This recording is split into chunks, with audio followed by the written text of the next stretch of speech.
Hello Internet, welcome back to our interactive mixer game. So in this video we are going to be trying to make our zombies. I think that's kind of what we're settling on.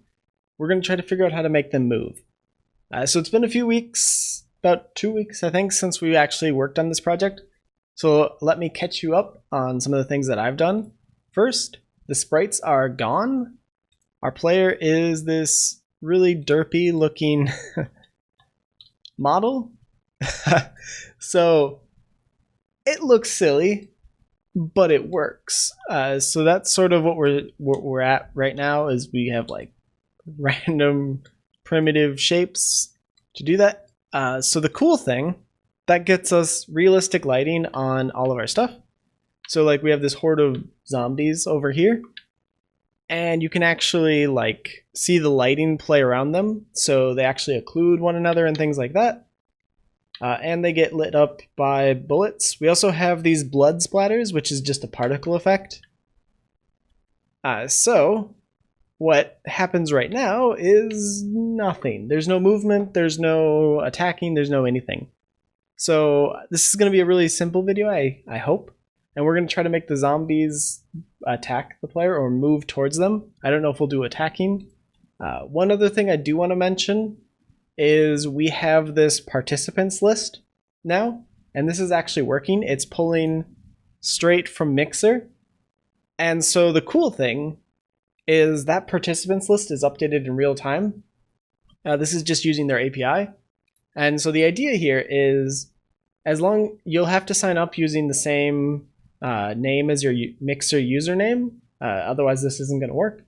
But this way, we can actually use the same moderation tools that we would use normally for controlling the stream and whatnot to allow who's actually in the game. So if somebody's doing something silly, we can ban them or whatever. It also gives us some username validation so nobody can use inappropriate words or whatever in that.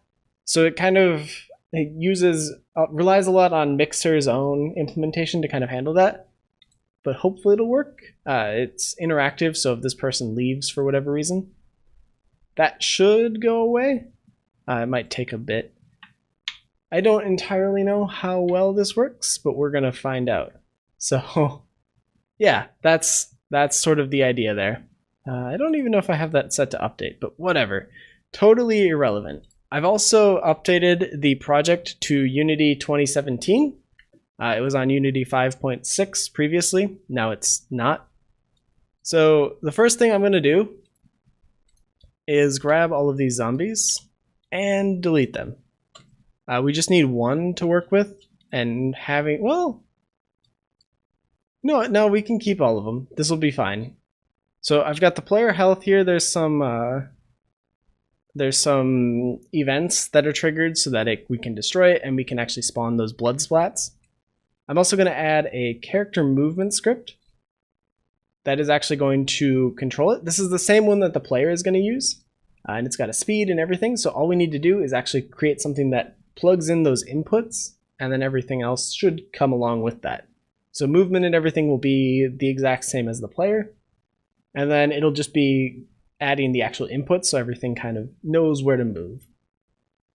So I think one should be good. Our player's movement speed is 2, so they are at half the speed of a normal player, I guess.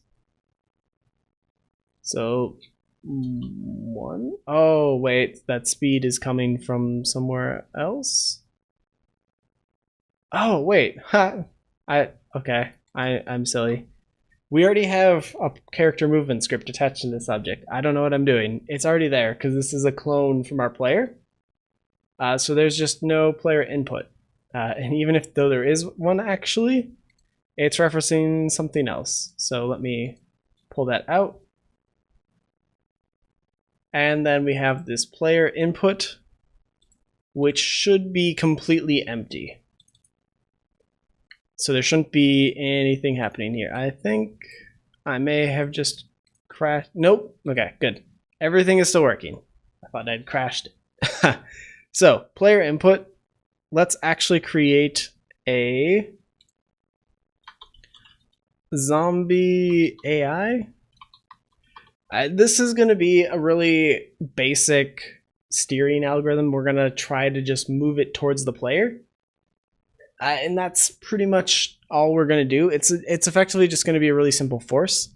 We don't need anything smart because they're not smart. They're just zombies. So they're not going to really pathfind around obstacles. They'll run into walls or whatever.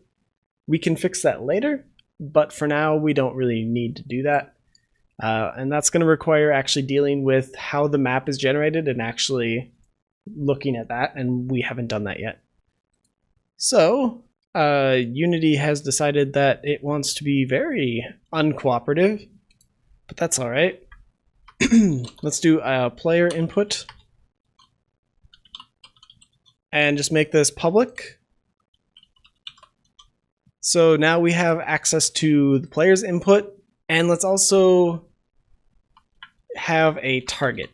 So target, we'll just have it as the transform. And so what I want to do is I want to calculate what we should have as a target. So if target is null, then I want to acquire a target. And this is just going to go and find out where or who we should target and assign it back to the target. And so now that we have the target acquired, we want to actually calculate how to move towards them. So for that, we should just need to modify our movement and our orientation. Orientation, that's... Oh, because it's a vector towards where you want to look. So this is going to actually just be the target transform position minus this transform position. And that should actually just point towards where we need to go. And so obviously we can work on this a little bit more, but this will work for now. I'm going to normalize that just so it's normalized. And then after that, let's plug in our movement. And this can actually be equal to the orientation. So it will move towards whatever we're oriented towards. There's no reason we don't need to do that. And I'm actually going to stick a second null check in here. So if it's not null, actually, if we actually successfully acquire a target, because we may not actually acquire a target, like maybe they're out of range or something, they're not in sight, then these won't do anything. Or maybe they'll have a different AI. We'll probably end up moving this towards some state-based thing. And I have some AI frameworks that I want to try for that, but we're not to that point yet. This is just a super simple move object towards another object. So now that we have that, we just need to implement this acquire target script, or the acquire target method. And so this is going to do get component. Actually, let's find objects.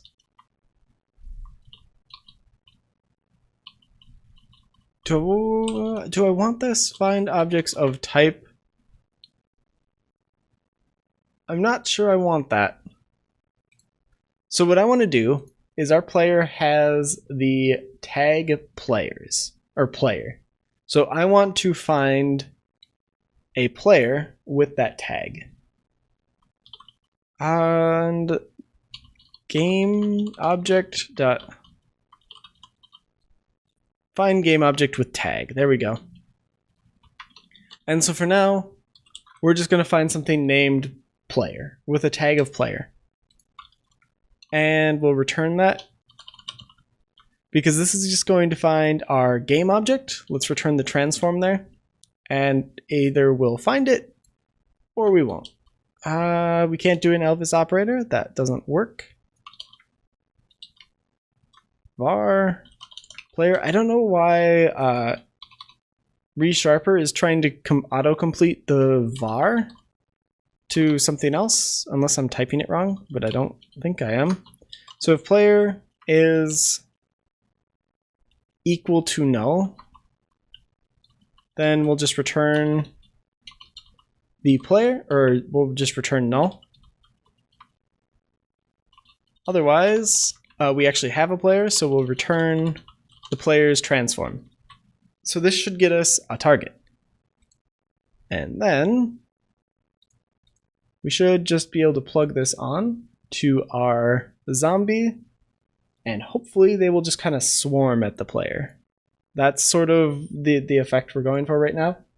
We don't need it to be super complicated, because I think this will kind of work for very simple scenarios, and that's what we're trying to solve for. So here, I should be able to start this. We applied. We may have a problem.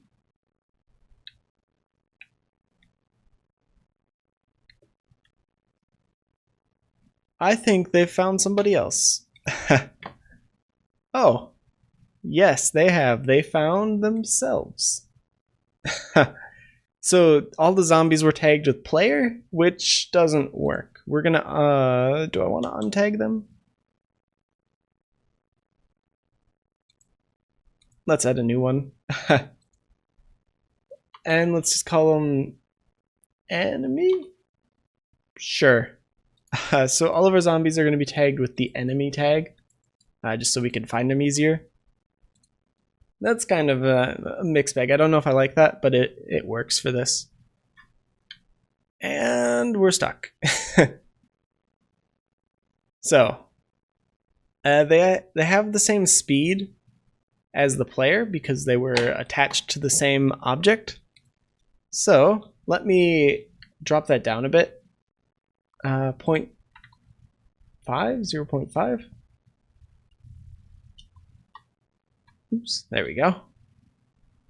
And so this should hopefully make them a little bit slower so we can actually get out of there before whatever, and then they kind of creep towards you. Now the issue with this is this should dodge like most of them because they're just going to run into those walls and stick. So obviously there's no pathfinding here. There's none of that fancy stuff going on. But it gets at least a really basic like movement thing going on, and they kind of clump together. Since they have rigid bodies, they'll kind of work themselves into a group, and then they'll slowly kind of saunter after you, and you can either run away or whatever. But for a basic enemy, that kind of works, and it's enough that we can actually like build the game still without needing... We don't need to get really advanced AI yet. Because we're going to want something that can support like bosses and things like that. But for now, all we need is just something that can actually move up to you. Don't know about that, where they kind of push you, but I think it kind of makes sense. Maybe we'll add like a pushback when they attack you, and that can kind of knock them out of the way. But we can work on all of that later. This was just strictly getting really basic movement working. And hopefully, then we can actually move on and do a little bit more with this. So I know this was short, and I know this was simple, but that's sort of what I wanted to get done. I wanted to move forward and actually get this working. And now that it is working, we can actually work on making them do a little bit more. So we'll still need AI, and we'll actually need the controller to connect. We had kind of been designing this as a game jam game. That obviously didn't happen. So hopefully in the next few weeks we'll get this actually working, and it should be out soon-ish. Kind of going on Valve time there, but soon. So yeah, we need more. We need more enemies. So if you guys have ideas for that, or if you have ideas for other things that we could use, let me know in the comments. And we will see what we can do. But that's it for this video, so until next time, see you, Internet.